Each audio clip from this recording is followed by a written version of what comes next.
Blessings in the name of our praying Lord. యేసు క్రీస్తు నామం పేరిట మీకు నా దీవెనలు తెలియజేస్తున్నాను. This is your day. ఇది యెహోవా ఇరువురి కొరకు ఏర్పాటు చేసిన దినం.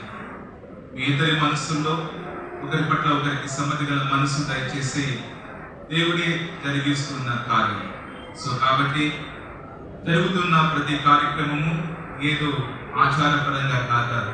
దయచేసి ప్లీజ్ పార్టిసిపేట్. ప్రతి మాట మీ కొరకే, ప్రతి దేవుని మీ కొరకే, ఇక్కడ జరగబడుతున్న ప్రతి అంశము మీ కొరకే. మరి ముఖ్యంగా ఈ సమయంలో నేను చెప్పబోయే వాక్య సందేశం కూడా దయచేసి మీ కొరకే. బహుశా కొన్ని సంవత్సరాల తర్వాత మా పెళ్లి సందర్భం నిమిత్తంగా పాస్టర్ గారు ఎక్కడి నుంచి మాకు వాక్యం చెప్పారు అన్నప్పుడు మీరు జ్ఞాపకం చేసుకోవాలి. ఆదికాండము 2వ అధ్యాయం నుంచి నేను మీకు వాక్య సందేశాన్ని ఇచ్చానని, పెళ్లి సందేశాన్ని ఇచ్చానని మీరు జ్ఞాపకం చేసుకోవాలి. ఎక్కడి నుంచి? ఆదికాండము 2వ అధ్యాయం. అలాగే ఈ యొక్క పెళ్లి కార్యక్రమము నాకు ఎంతో ప్రాముఖ్యమైనది, నాకు నా హృదయానికి దగ్గరైనది. సెంట్రల్ బ్యాప్టిస్ట్ చర్చ్లో నాతో పాటు గత 11 సంవత్సరాలుగా పరిచయం చేస్తూ ఉన్నాను.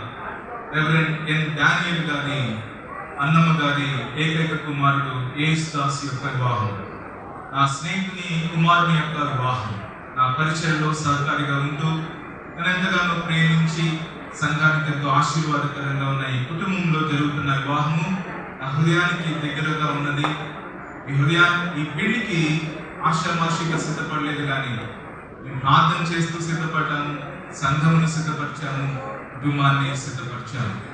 మరి ముఖ్యంగా ఇక్కడ ఒక సంవత్సరం ముంగిట మరి నతానీయులు గారు అనగా పెళ్లి కుమారుని తాతగారు నా ముందు ఎంతో ఆసక్తిని వెల్లడిపరిచారు.